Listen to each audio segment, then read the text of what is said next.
And welcome back to We Are the People. This is your host, Jason Preston. And as we talked about, this is a very big month for us, particularly in light of what happened with Charlie Kirk recently. We have come to recognize that this is no longer a battle of left and right. This is a battle of good versus evil, of light versus dark. And I'm just really thankful for everyone who's been standing up, who's been getting involved. And we're going to just encourage, especially if you haven't gone to our website and subscribed, please go to wearethepeople.org and subscribe, especially this month as we start naming names of people who at high level who are involved with this, or who are named perpetrators by the individuals who are on our show.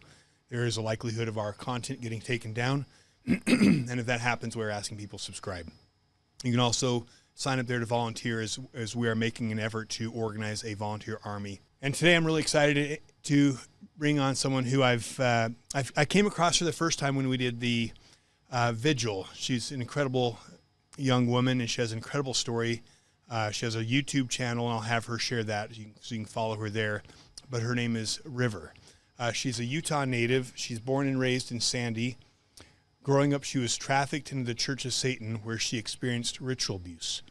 Prior to remembering her trafficking, she left the LDS Church at the age of 19, which sent her down a long road of deconstruction and understanding her relationship with God. River has since transformed her own life by training in several healing modalities, and now shares that wisdom through her podcast, Deconstructing Darkness, and her intuitively guided healing sessions. River believes everyone is capable of finding their light, no matter the darkness that they've experienced in this life, and that healing is not only possible, but the only way forward. So, River, welcome to the show. Thank you for having me. I'm so excited to be here. Yes, so first off, what is your YouTube, so people can find it? So my YouTube is Deconstructing Darkness. You can find that on Spotify, YouTube, and I have an Instagram page as well. Okay. And, I'm stoked to have you on. And one of the things you mentioned earlier is that because we were talking about Charlie Kirk, and you said that was something that really inspired you. Yeah. Would you mind sharing that with our audience? No, absolutely. So I'm not even 30 yet. I turned 30 in 2 months. And I feel like there's a very big call for our age, our generation, my generation and younger, to really start picking up this baton and running with it. There's a lot of things that are happening in the world right now, and we are not small players in this. And I feel that. I feel that deeply for my generation. I feel that for the ones that are coming up. There have been generations before us that have put in so much work for us to be safe to even talk about these things, and our freedom of speech and our ability to say these things and being censored are really up for risk. And I just think that it's time that everybody gets involved, not just people that are older and have resources, but people that are younger. And we're really going to be the ones that carry this. I love it. I 100% agree. It was really cool. I was able to speak at a couple of the vigils, and we had one in Orem. There's probably about 1,000 people there. And then in Provo, there was at least 2,000, if not 3,000 people at the vigil there. And it was predominantly young, Generation Z, like just awesome. And I truly believe, in fact, revolutions are always built on the backs of the youth, right? That is why everyone cares about the youth, because the youth are always the change makers. And I think in our country, the can has been kicked down the road for so many generations. And I think your generation is the generation that you cannot kick the can. There's nowhere else to kick the can. Like, you can't even buy a home anymore. Like, it's like the country's literally on the verge of collapsing. And I just see incredible strength in your generation. And so I love it. Like, I love seeing, the youth that are starting to stand up. And I think there's nothing more powerful than speaking up. And I really, the thing that's to me is important too is that I think the youth are starting to see beyond the political games. Yes. Left versus right. And I think they're starting to see that, wait a minute, it's all corrupt. Both sides are corrupt. Both sides are working together. It's not, corruption doesn't follow party lines. This thing with Epstein, it's not like Epstein only attracted Democrats. It's on both sides. And if we're going to, and when you see the tyranny that's coming, that, things we've been talking about for years, we've been talking about, surveillance state, and talking about digital ID, and talking about smart cities and all these things that are happening in China to control the people. To me, it's, again, this is not left and right because it's both sides introducing it. But it's, if we're really going to fight this stuff, you have to realize who's behind it. And to me, I come from a biblical perspective, and I do believe that there is an adversary who wants total control of the world, and the number, the mark of the beast, and all these things. But this is what it's all built upon. Both parties, I think the root of the corruption is that they literally are being led by Lucifer. Well, if you look at the political parties, yes, to what you were saying about Gen Z and our younger generations really waking up. I mean, we have been raised in technology. We have access to things that you guys, generations before us, never had access to. We can look up the Glenn Pace memo in 5 seconds and have access to that on our phone. We don't have to go very far to find these bad actors. And we are aware. And like you said, it's hard to buy a home. You can't make do anymore. There's no way for you to be able to really thrive in this economy unless you're built in generational wealth and things like that. And it's set up like that. If you look at the way that they control society, right, these billionaires or whoever is the Luciferians, the Satanists, whatever, they split it, and that's exactly what they do to survivors' brains, right? We have the left and the right, and it is a tactic as old as time. It's a divide and conquer program, and it has to stop, and we can see through it. See? That's what I love. I mean, I was excited about this show before I even had these conversations. But yeah, your generation, you guys are rocking it.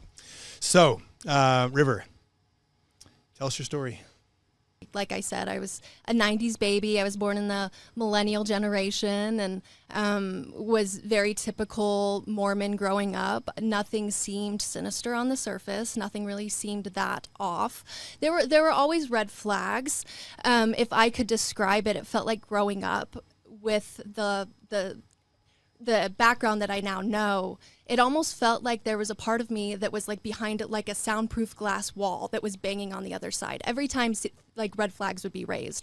And I always knew there was a part of me that was in that, but I couldn't get to her and I couldn't hear what she was saying. So I just kind of ignored her, kept living my life. I was very involved in the LDS church. I super believed in the religion. I was devout. I tried to go on a mission. I wasn't perfect Mormon, right? Who is? But, I attempted to go on a mission and got a mission call around age 19, and then I ended up not going on a mission because I came out as queer and decided that it was not going to be compatible with the level of, my needs that I needed. It was not mentally healthy for me to try to be a queer Mormon or take that journey, so I did choose to leave, which started this really intense deconstruction journey on what God meant to me, what religion meant to me, what spirituality was to me, and I really tried to not be spiritual, if I'm being honest. Like, I really tried to act like none of this was real. I was pretty agnostic, if anything, atheist, didn't think that anything really happened after we died.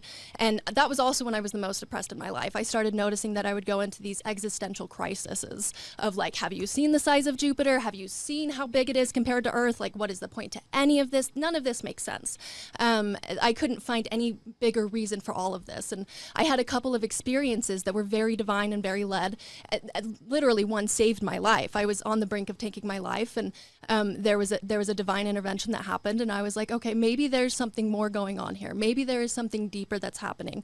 And so I started exploring spirituality, and I got really into therapy. I started doing EMDR. I wasn't even able to afford therapy. I started going to like a Phoenix Institute College of Therapy, because it's insane to try to even get mental health resources these days, right? Especially if you're a single adult on a single income. And so I was just doing what I could to figure out what was going on. And that was really when I started learning coping mechanisms and all of these different types of skills to manage. I got diagnosed with delayed onset PTSD and a bunch of other disorders, whatever. And so I started really trying to get that under wraps, and had a pretty good grip on my mental health until about 2020.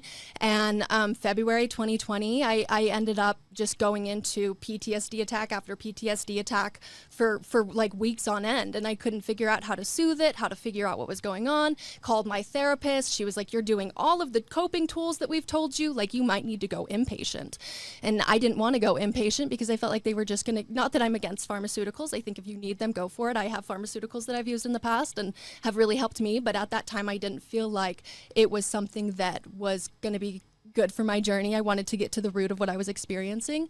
And so it sent me on this healing journey. I started learning about meditation and breath work and somatic healing and using exercise as release and regulation. And it was kind of through that I found myself on this journey. I felt very called to do something. I didn't know what it was. I didn't know where I was going, but I knew something was happening. And you know, most of the time I think I'm crazy, but then I end up in places like this and I'm like, no, something overarching is going on. And so I just kept following that. I met teachers. I interned under a couple different modalities, learned a couple different things, started my own business in 2021 doing intuitive psychic reading and healings, and did that for about a year. And then in September of 2022, I ended up experiencing my first memory, which I unrepressed.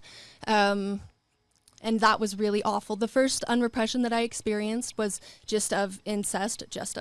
But you know, we'll get into it later. But it was mainly of abuse from my father, who was also my employer at the time, and it was traumatic. It was extremely traumatic. I was very, very close with my family, very close with my father.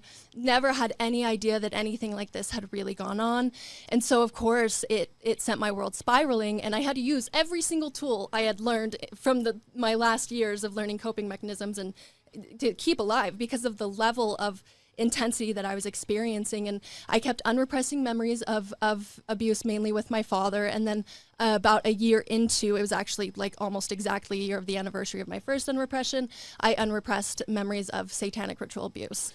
So you grew up in a at least on your conscious side, you grew up with a very close relationship with your father, correct? Yeah, not until my early 20s.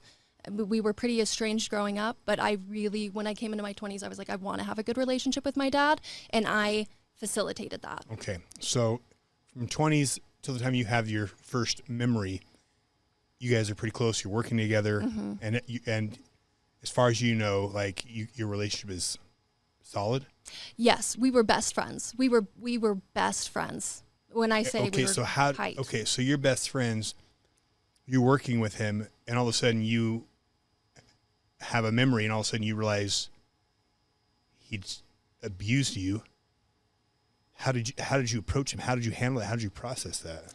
Well, I didn't know if what I was remembering was true. I didn't know if it was correct. I immediately doubted myself. I thought, like, there's no way this really happened. There's no way that this is my reality. And so I went to my family members. I originally went to my mom. Well, before that, I was on the phone with my dad. I had a call out of work like 2 or 3 days. My dad on the third day was like, hey, what's going on? I said, I unrepressed a memory of childhood sexual abuse. He went dead quiet on the other line, and all he said was, do you remember who?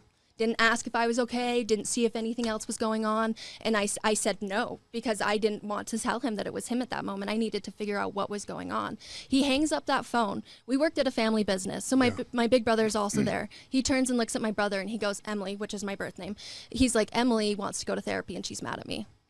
Never accused him. He immediately goes to my mom, starts laying the groundwork. Do you know why Emily's mad at me? Do you know why she's upset? My mom's like, I didn't know she was upset at you. Like, I hadn't even told my mom about this. He starts, planting his seeds. And I was like, I just need to get into therapy. I need help. I need support. Before I could get into therapy, everything kind of blew up. I told my brother, and he ended up telling my dad. And once I found out that he had told my dad, I didn't even try to call my dad. I drove straight to his house to confront him. When I got to his house, my dad had a paragraph or two typed of a text message to me that he had obviously been working on for some time, threw it on the ground, was just startled, denied everything. And then towards the end, he just started repeating over and over and over again, I've never touched a child in my life. I've never touched a child in my life. Could not directly say, I never touched you, which is something that narcissists do. They never address the actual claim, or abusers, right? They never actually hit the claim. They do like the broad, like, you're accusing me of this. I don't want my reputation to be scorned. So anyway, left his house and haven't talked to him since. See, that's one of the interesting things about survivors is, this is, what I hope our audience can appreciate is there's no upside for being a survivor of this, that because you lose, this is so common. The first thing is you lose your family, you lose friends, you lose everything, and no one believes you, and it becomes, your life becomes at risk.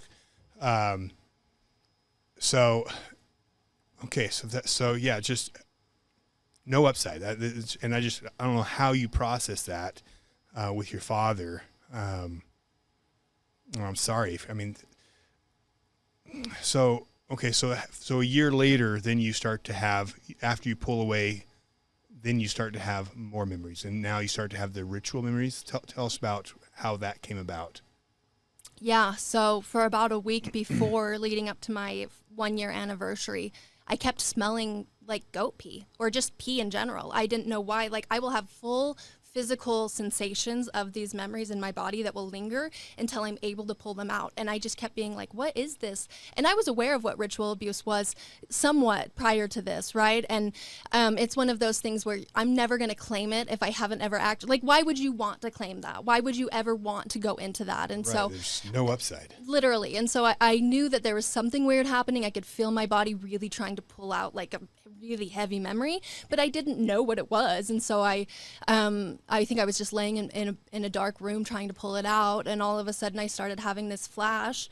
My dad was walking down these stairs, completely pitch black. I mean, totally pitch black, as if they had like black curtains strung on the wall. We're going down these stairs. There's this wooden door. He does this knock. There's a peephole that opens through the wooden door, and they exchange words. I black out. I don't remember the rest of the memory. I come to.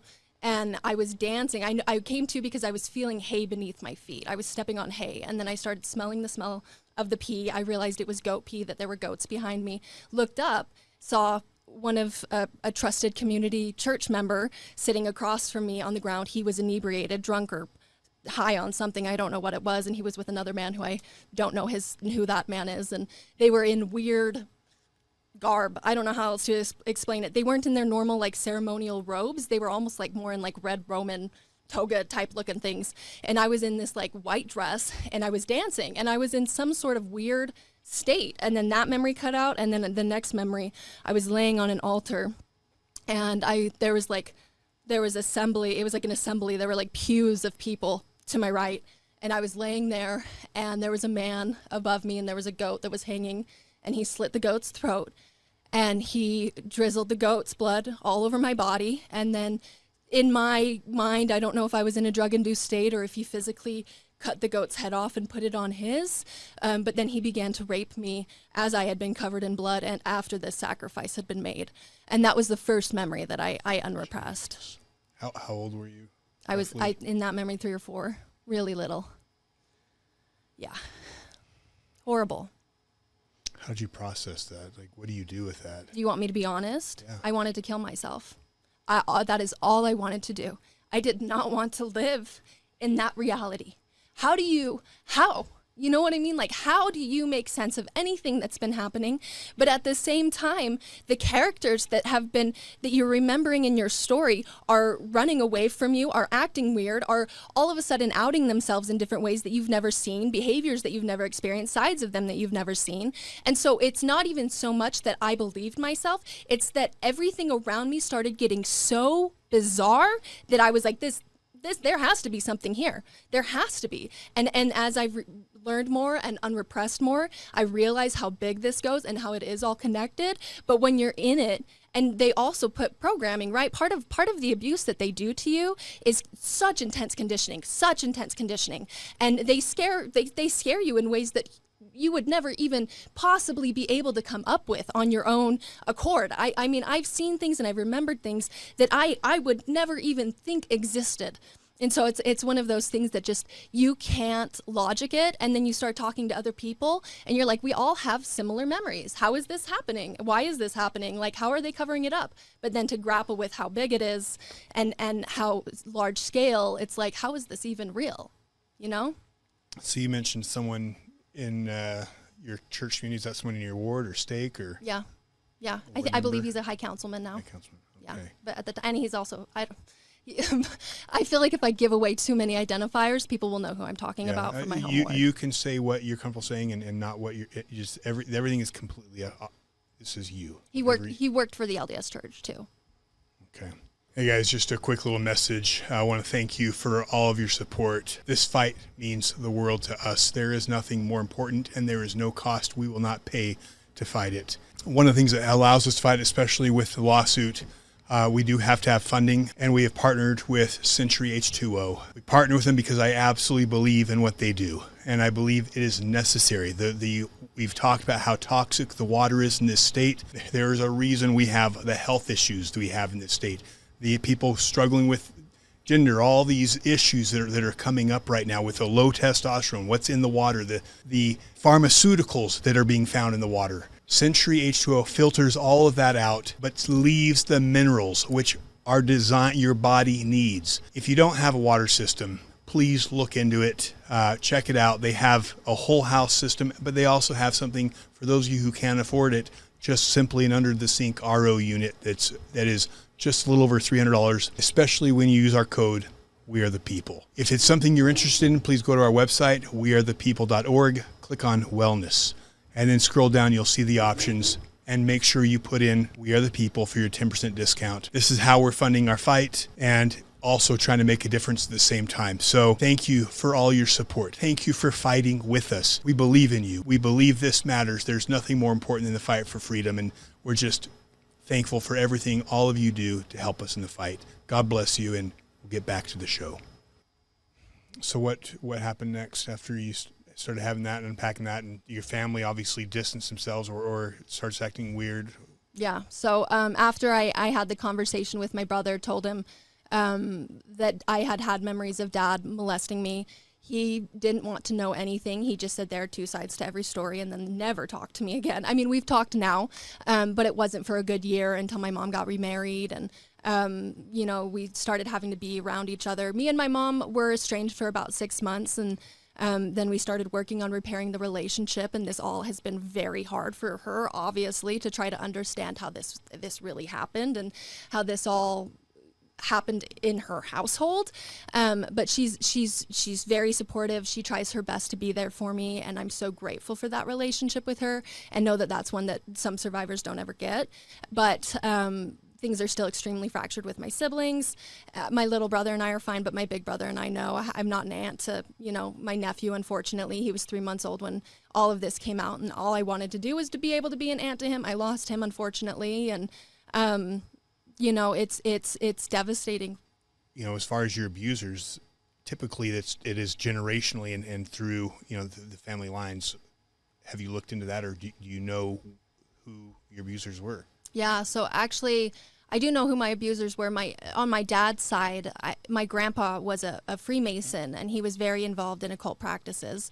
And I think it was about a year before I unrepressed anything, my aunt, who is my dad's sister, reached out to me and actually told me that she was unrepressing memories of abuse from my grandpa, her dad, and that she didn't know where to go. She was looking for resources, looking if I knew how to help her in any way, which at the time I didn't. Like, why would I know anything about that? I also had never met my grandpa. He took his own life before I was born, I believe. My brother was a baby, and so I did never get to meet him. And I know that this goes back generationally. Since I've come out, my aunt has denied everything and said that she was misplacing somebody else's face and using her dad's, or whatever logic she uses, and denies all of it. But I have the DMs, so I do know that this is ancestral. Yeah. Another thing you said that stuck out to me is, when I asked you how you felt when you first started recognizing this had happened to you, and you said you were suicidal. I think it's important for our audience to be aware that, Utah is one of the highest states in the country for child sex abuse, but it is the highest state in the country for suicide under 18. And I can't not help but see a correlation. I'm so glad you brought that up. I agree. I've thought that a million times because, and especially being in the LGBTQ queer community, you see that we have really high suicide rates, and a lot of them are, like, I think it's 8 out of 10 homeless youth are queer, and it's because they've been kicked out or had estrangement with their family because of that. But then you tie in the ritual abuse aspect to it, and you have to wonder how much of this is playing into each other. And I'm not saying that my sexuality is because of what I experienced by any means. I validate who I am and who I love, and I validate others. But I can't not ignore that a lot of the survivors that I've met are also same-sex attracted or queer or whatever they label as, or also transgender. I've met a lot of transgender survivors as well. And, I think that this type of abuse does a lot of different types of things to your brain. Yes, it does. Yes. Yeah, no question. Okay. And I appreciate how articulate you are and how well you're able to share your experience. So you have your first memory. Walk us through the timeline. What happens next? You have other memories? Like what happens after that? Yes, I actually have a notebook full of a lot of my memories. And I've unrepressed, I would say, I mean, I can't put it on I would say at least once a week since then. It's a pretty constant regression. And sometimes it's extreme trauma that is on a daily basis, to the point where I mean, my whole life has been me trying to like stay calm and get a grip. And so to be in such an erratic, traumatic state all the time is brutal, especially as someone that like, does so much work. It's a full-time job to try to keep myself regulated and healed and calm. And so I experienced these unrepressions. And like I said, before going up to it, I'll get physical body sensations. Can we talk about body memory a little bit? Would you mind sharing what that is? Because this is something I hear from a lot of survivors is they have these body experiences, like body memories of the body.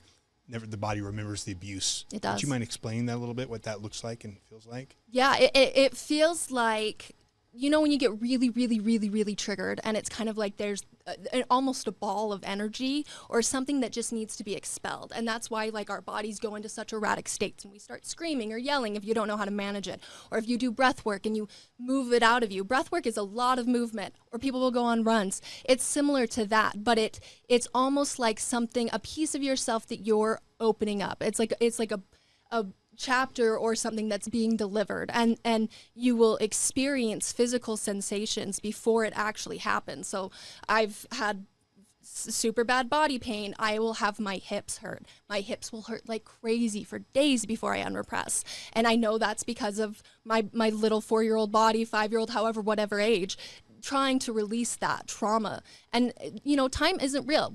If you want to think time is real, look at trauma. Our bodies are still in those same exact states that they were, but there's a double-edged sword to that. As time isn't real, we can heal those things still in real time.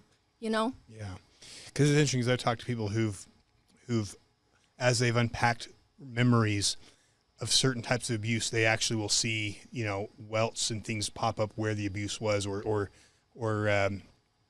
swelling, or so it's fascinating how the body works with memory. Okay, so I started to sidetrack you, but you were going to talk about the next memories you were unpacking. Yeah, well, going into the same vein, one time when I was unrepressing a memory, in this memory specifically, this was last Easter, just barely, like a couple months ago, 6 months ago, and I had been feeling something come up. And I dropped into breath work, and I started doing breath work, and I just started coughing like crazy. I couldn't stop coughing. And then all of a sudden I had a flash of a rabbit, like a rabbit's leg. And they were forcing me to bite the rabbit leg while it was alive. I could feel its veins kicking, like its muscles twitching. And I had to physically bite through this rabbit's leg as a child. And while I'm experiencing this memory, I started coughing up blood. I have a picture of a cup that I spit it into. I've never coughed up blood, but that was how deep my body was going. I talked to another survivor, and she was like, "It sounds like you broke a blood oath, whatever that is." And I was like, "Oh, I would believe it, because there is something that they made me do." So that's a memory I've had. There's a memory that I've had. Would you like me to share the capital memory? Yes, please. Okay. Yeah. So I'll just read this poem that I wrote. I process in poetry. So let's see.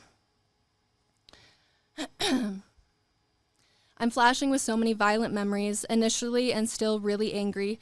My part screaming, why? Why did they have to die? It never made sense to my brain, these violent ways.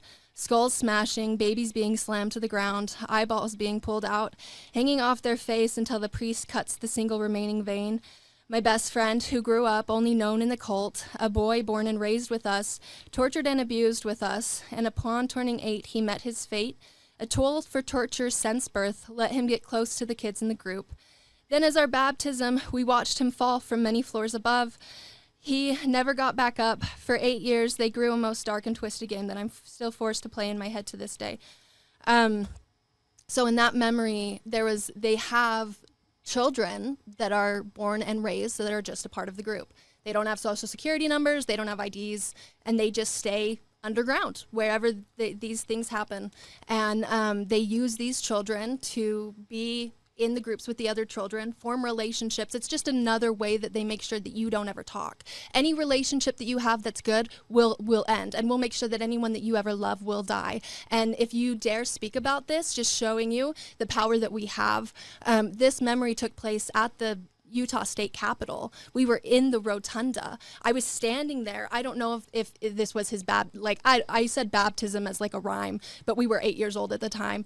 And they had some sort of plank set up at the top floor, and it was jutted out, and there was a bunch of kids that were in our group that they made go up to the top, and we had to stand there and watch as they walked off the plank. So, excuse me. So I apologize. No, you're fine.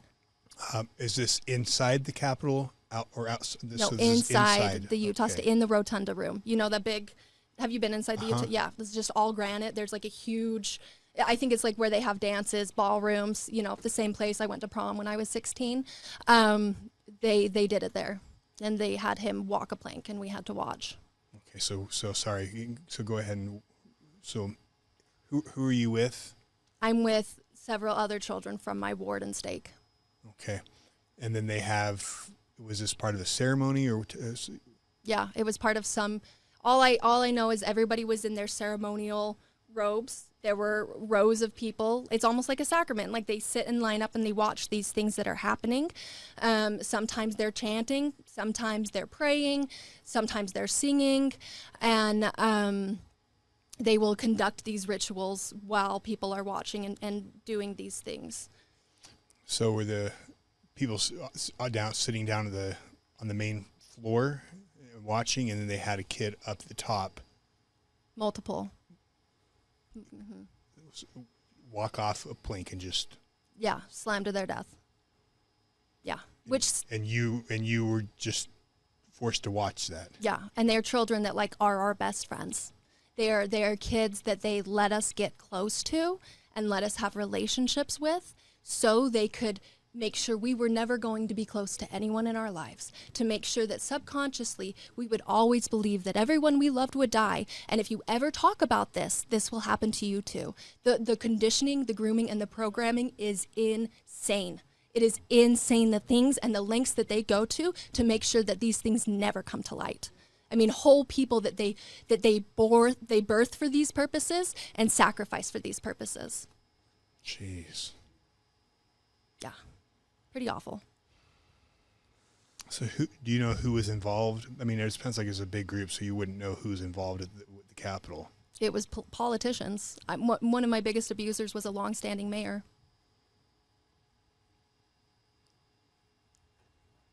So a mayor had... mayor. Yeah. I was like, was it governor? But no, it was mayor. And policemen, you know. There was a policeman in my ward that I remember.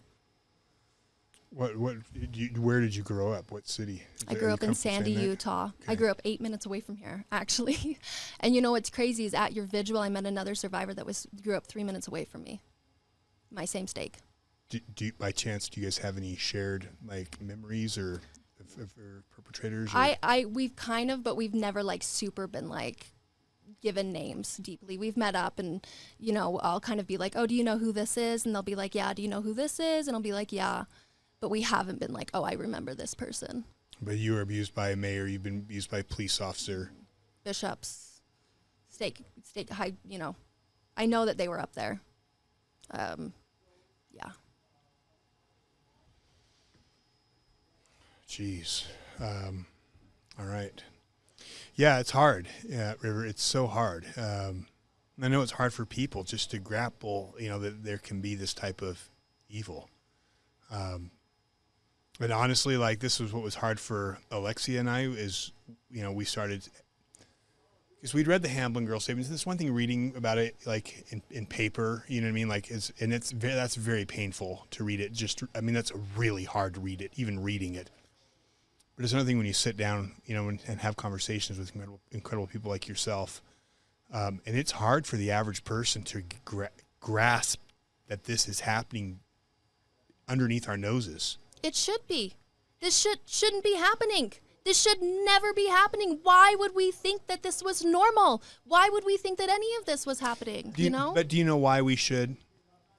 Because this has been going on since the dawn of time, right? When anyone who reads the Old Testament, this was happening in all the other religions, the false gods, and even Israel was passing their children through the fires. So this is not something new. And you look through how many, Vatican, and you find bones, rooms full of children's skulls, and in South America, temples filled with children's skulls. So clearly this has always been happening. I just think we just live in a time when it's better covered up and better protected with, secret societies that are obviously very real. Yeah. And they have power. They control everything, right? So you have to remember that everything that we've taken up to in this point of our lives, all of our belief systems and programs are probably ones that they wanted us to believe. They're probably ones that served them. And that's all very intentional, because when this stuff starts coming out, it's easier to not believe. Yeah, and especially we should, because especially as a religious, Christian, society, technically we believe that there's an Antichrist coming, right? And that there's the mark of the beast. And it's not like he's going to come out of nowhere. Like that we're going to live in the most evil times. Well, if we know in times past they've done these type of things, why wouldn't it be happening now? Mm-hmm. Especially when we're about to approach that time, which I believe is close, where you can see the mark of the beast and what appears to me to be the Antichrist being very close to stepping on the scene. So, no, you are an absolute powerhouse, and I just appreciate you sharing this. Anything else that you want to share on as far as your journey?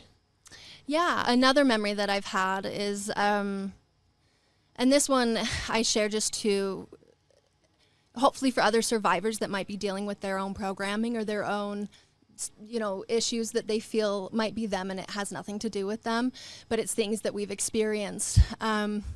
They've talked about and had other survivors talk about how they'll repeat negative affirmations to you while you're being abused. So I have one memory, I'm on an altar and I'm being abused by 3 different men, obviously, in all the places that you could abuse a person with 3 men.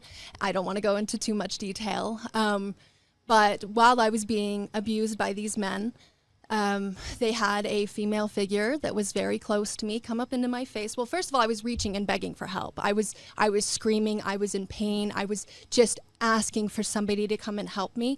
And as I was asking for help, she started taunting me. She started telling me, "Oh, you're in so much pain. You need help." This is once again somebody that's a very important figure in my life, and taunting me. And as I'm reaching out in pain, she starts repeating negative affirmations to me over and over and over again, all of these horrible things. And one of the things that they focus on is the separation between the infinite source, the love that we experience, God, Jesus, however you connect to it, and saying that you're unworthy, saying that you will never be able to return to his kingdom, saying that God hates you and you might as well just join the Satanists, and you might as well do all of these things that they're going to make you do anyway, and so you can't ever go back. And I just want to say that there is absolutely nothing, no level of torture, no type of invasion of your space, of your physical body, even with all the occult stuff that they have, all of their magic, all of their practices, whatever they're doing, there is nothing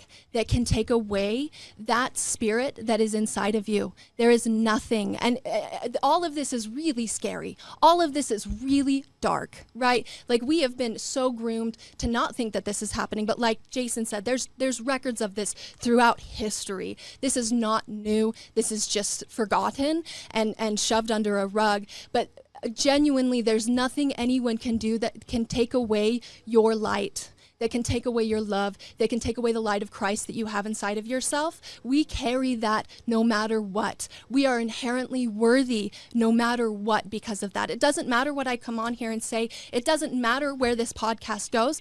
I am inherently worthy and good enough because I have that indestructible soul self. I have that love, and they cannot cut you off from that no matter how much they think you are. Remember that when you are in the dark, whether you're a survivor or you're entering into these spaces as an advocate trying to figure out what's going on, if you're seeing things, it's because you're the one illuminating it. It's because you are the light, and the dark cannot consume you. And there will be times when we're in it, when it feels like it's going to consume you, when you feel like, I need to get out of my body right now, and I'm willing to do whatever it takes to do that. But the angels, it's like, there's somebody that I love, her name's Carolyn Miss, and she says that the angels don't save you until the water's up to here. We have to go as far as we can to remember that we are not separate. It is only in complete aloneness that we realize we were never actually alone, right? It's that Garden of Gethsemane inside of us. I'm in so much pain, Father, where art thou?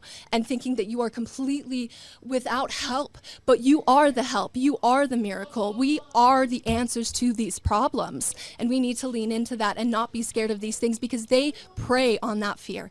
They bank on the fact that you will be too scared to look at these things, and that you will think you will be consumed if you do.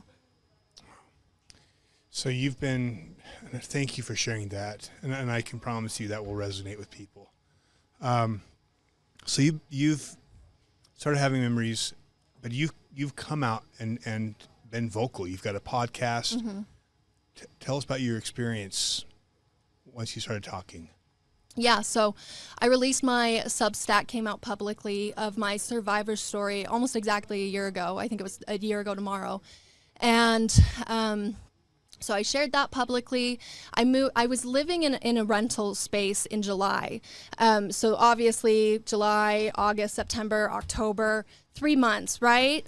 On October 16th, I had the rental company that we had been leasing from go in, and they added over $6,000 worth of damages to the house. The house was a complete dump before we moved in. We left it in the same exact condition that we found it in. It might have been a little bit more dinged up and dirty. I'm not going to say that it was perfect, but for the most part, this was completely, a normal procedure. And so they added $6,000 worth of charges. We never received any contacts. We never received any calls, emails, texts, nothing to ask for our payment. And then in February, we got a knock on the door, and it was somebody serving us papers saying that we were having to go to court for this weird thing that happens. And it all seems super, like, how does this connect, right? Never been sued in my life. Been renting 10 years. Now my renter's history is going to make it way harder for me to get another place after this, right? But all of these little things, and it just so happened that the man that owned the law firm was Kirk A. Cullimore, who is a Utah state senator, I believe. Kirk Cullimore? Yeah. Yeah, he's a senator. And he's a senator of I think it's District 19, which is Sandy Draper, which is where I was trafficked. I'm not saying he's involved, but it is a weird coincidence. I'm sure our listeners are already connecting dots, because he was also, we've been fighting this thing with Stuart Adams, whose granddaughter raped a 13-year-old, and then there was legislation put together, SB 213, to reverse the law. Well, no, to minimize the penalty for an 18-year-old having sex with a 13-year-old. And Kirk Cullimore was directly involved with that. Also, a very interesting connection, because David Hamblin, the father of the Hamblin girls, the huge case that blew up, who it's been impossible to get him locked up, his attorney was Kara Tangaro. She was the defense attorney for Roselle Stevens, who was married to David Hamblin. So the victim statements, from the three girls, so again, she is protecting alleged pedophiles. Okay, so that's who Kara Tangaro. But she's also, get this, you pull this up in AI. So Kara Tangaro, a Utah defense attorney, and Kirk Cullimore, the Senate Majority Leader, collaborated on SB 213, a 2024 criminal justice bill. Tangaro representing Senate President Stuart Adams' granddaughter charged with child rape. So she also represented his granddaughter and Roselle. Okay. Helped Cullimore draft provisions to prevent future nonviolent high school cases from such charges. The law, non-retroactive technically, but it did influence the granddaughter's plea deal. What a small world in this little web. Weird. Yeah. Kirk so Cullimore. Uh-huh. Okay. Yeah. And Kara Tangaro. Mm-hmm. Yep. So they came after me for that, and I'm sure. So that's who came. So Kirk Cullimore came after you. Titan Legal. Titan Legal is his law practice, which I don't know. Being a lawyer and a senator, having that much power, that much influence, just feels a little weird. But I'm not saying I don't have any memories of Kirk A. Collimore. It was just a really bizarre thing that happened on top of a bunch of other really bizarre things. In March, I started getting stalked by someone I went on literally 2 dates with, not even very many. I've never experienced a stalker in my life. Was being harassed left and right by him.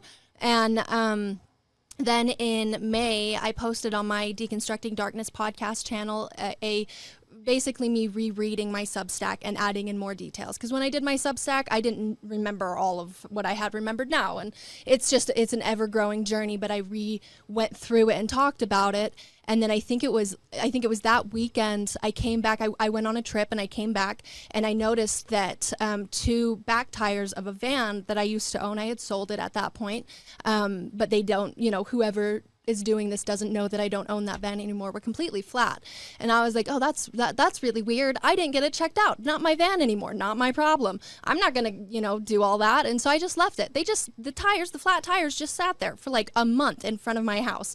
And I think it was the 4th of July or the 3rd of July, I went outside and on my daily driver commuter car, I had 3 tires slashed. Completely punctured. They weren't slashed. I wasn't even sure if they were punctured because they used like a J-hook corkscrew knife. And each tire, we could put the photos if you want, I can send them over, is stabbed multiple times, at least 3 or 4 times.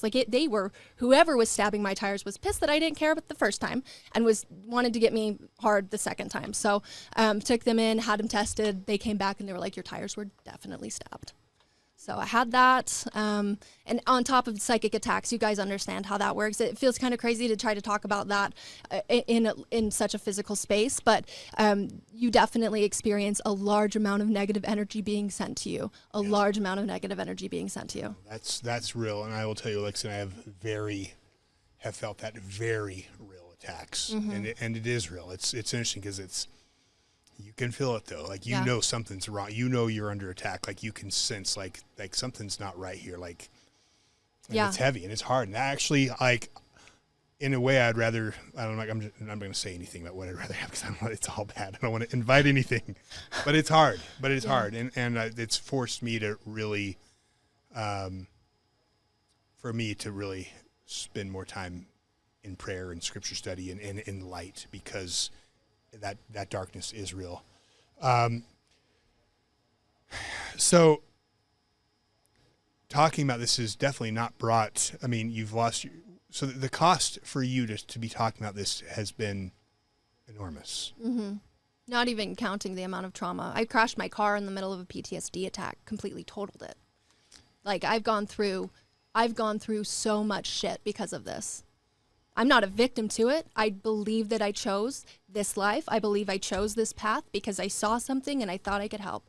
And I believe that, but I have to forgive myself for letting myself experience what I've experienced, So you shared a few experiences, but how about this? What ages did the abuse go through, from when to when?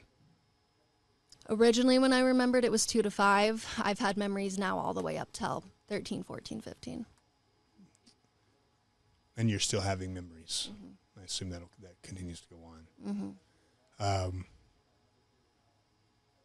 Do you know who your handler is or was? Yeah, I do. They're still in my life. And their dad was one of my biggest traffickers. That's what makes it so hard for so many of our survivors to talk is the risk, is that you're still. It's that I can post an Instagram story, and within 10 seconds, there are 3 people that I remember having memories with that have viewed it. They have notifications turned on for my stories.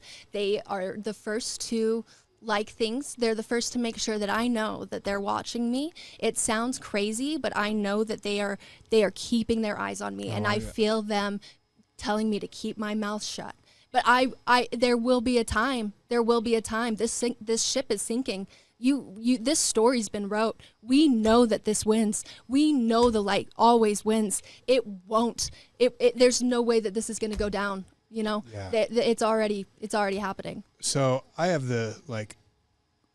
it's been a very profound experience for me, getting to know so many incredible survivors, because I've just come to know that survivors of this type of abuse, to go through what you've been through and to come out the other side, you really, I think, are given gifts and in my book, kind of almost a superpower. So just to overcome that and become to go from that to these strong people like you are and like you become. And I've just come to believe that it is survivors of this abuse that will be leading the charge in the battle that is coming. And one of the questions I have for you is, first off, when you started having these memories, what did that do to your relationship with God? I had a pretty good relationship prior, because I had a pretty intense spiritual awakening before I had remembered.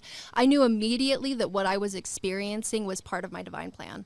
I knew that this wasn't about me. None of this is about me. None of this is about any of us here. This is about a darkness that has been taking place on this earth that is deeply out of balance, that people have chosen to come in and help at this time, whether they're sent by God or however you want to frame it. We are the leaders. It's the same way that in society, usually if someone's sick, the cure is growing within 10 feet, right? Like aspirin comes from an aspen tree. There's so many things. And if you take that logic, you apply it to an individual, if we are experiencing problems in our society, that we are the answers internally. We need to listen to people that are coming in with ideas, that are coming in with memories, that are coming in with answers, because we have the answers inside of ourselves, which is why it's so important to heal. Like you said, and I brought up earlier too, the same way that they split our society, they split the survivors' brains, and it creates a refiner's fire. With PTSD is something called PTG, which is post-traumatic growth. And it's when somebody has come out on the other side of PTSD, they find that they have deeper rates of satisfaction and love. We can live such deeply fulfilling lives, right? I'm so young. I get to live the rest of my life in the light, knowing that I've gone through this, that I'm going to go keep healing it. But then there's also grief with it, right? Like, yes, I'll be able to get married someday. Who's going to walk me down the aisle, right? With every positive, there's a negative, and that's how it works in this stuff. This is tragic, but it's beautiful that we're sitting here bringing awareness to it, and that we get these opportunities to do it with each other. There's a lot of survivors out there that I know watch this that are still fighting that internal fight, the holy war within. Like which side? Can I get out of this? What advice do you have to those people?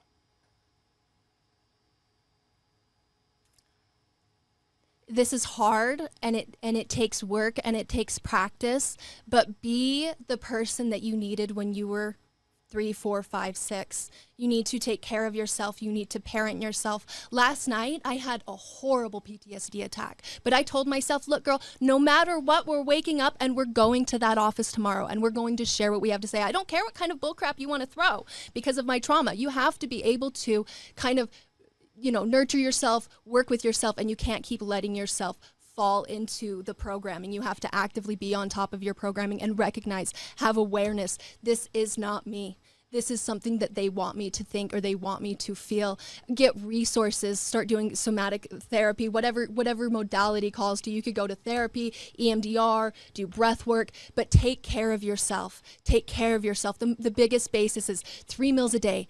Even if it's a quesadilla, I don't care. Do something that just is taking care of yourself. Keep yourself alive, and I promise it will get better. If you keep taking care of yourself, you will come out on the other side. And there was a long time I didn't think I was going to make it. And even now, I still fight with my suicidal programming, but I'm aware that it's not what's happening. It's not the reality. It's not the truth that I'm living. There are people here. There are people ready to receive you in your pain. You're not too much. You're not too broken. They want you to think that, and you're not separate from God, from love, from the whole, from the all, whatever it is that you feel. We are all in this together. There are people like Jason and his team that he works with. There are many organizations, and they're hard to find. I couldn't find them for a really long time, but there are people here. There are resources here.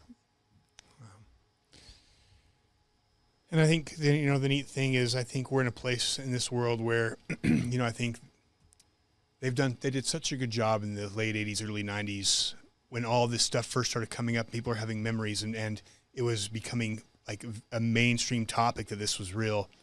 They did a very good job controlling the media, controlling the justice system, and squashing this and calling it satanic panic and silencing everybody. Mm-hmm.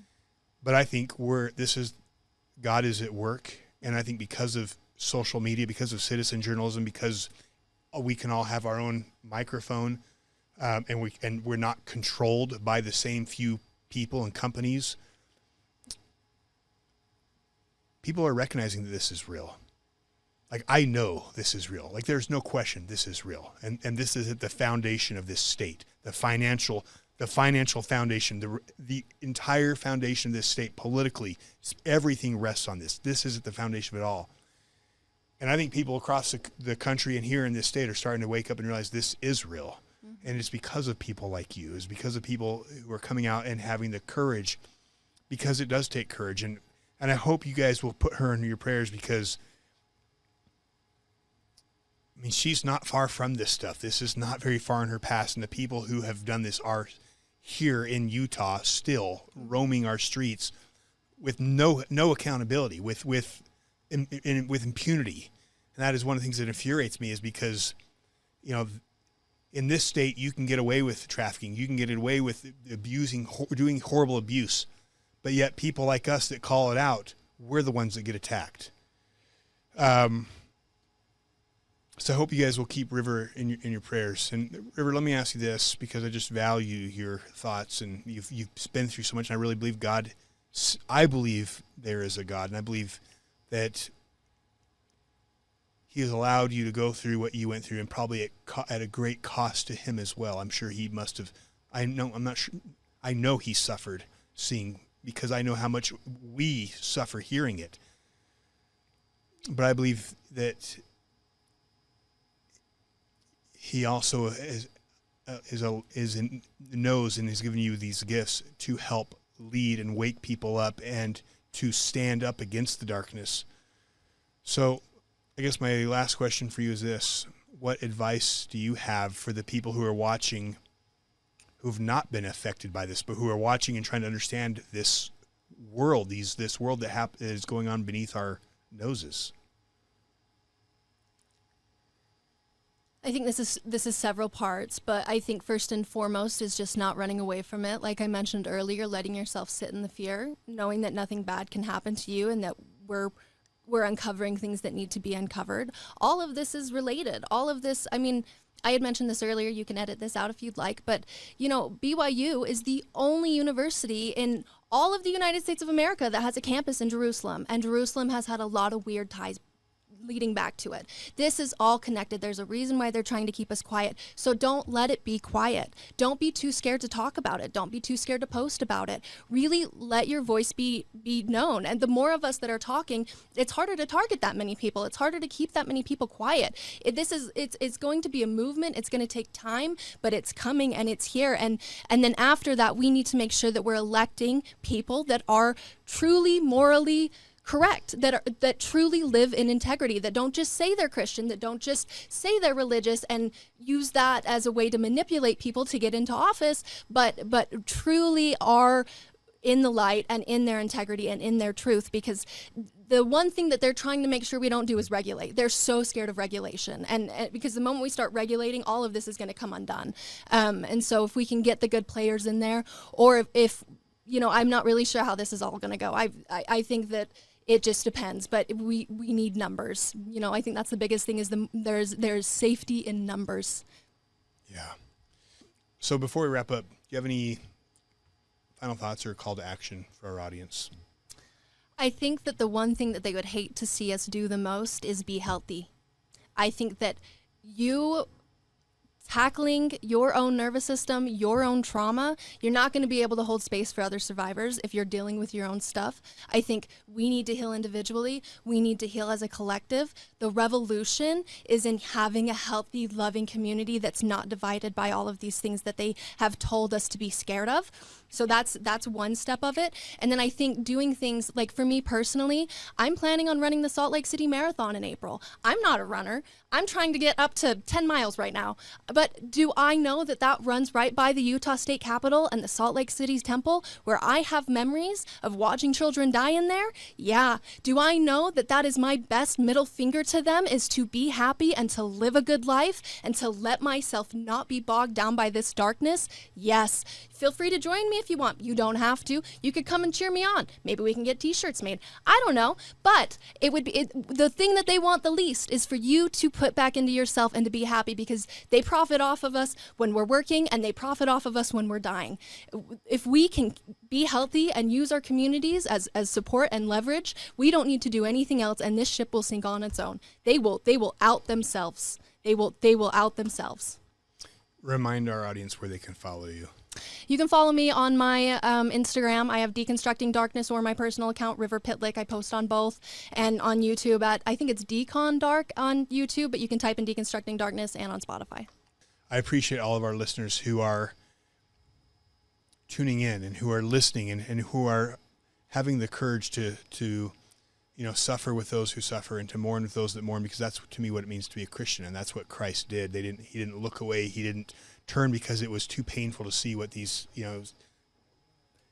individuals had suffered. And when I think of him suffering in Gethsemane, I can't imagine anything that caused him more pain than seeing the things, that River has been through. And so I appreciate those of you who sat through this and listened with her and mourned with her, because I agree with River. I think there's nothing that these people fear more than you watching this, than you sharing this, than the people starting to realize that this is real, because the greatest threat to the darkness and to evil is the truth, is light. So thank you for watching. Thank you for supporting. And in the comments, you can, share your thoughts in the comments and share this content with your friends. Talk about this. This is what they don't want. And so what can we do? Is do exactly the thing they fear, which is continue to talk. And to those of you who have been through this, look at River, look at some of these great people who have come on. And I will tell you this, we will keep notes on River. And I will tell you, if anything happens to River, we will know it's because she's talking, which will further validate the reality of this. There is safety in speaking up, and we will fight for, these incredible women and men who have come out to talk about this. So, Utah, I know this is heavy, but this is why we're on the earth. And we were sent for a time like that. This is the time we were sent for, and we weren't sent to hide. We were sent to fight it. And thank you guys for doing that. God bless you.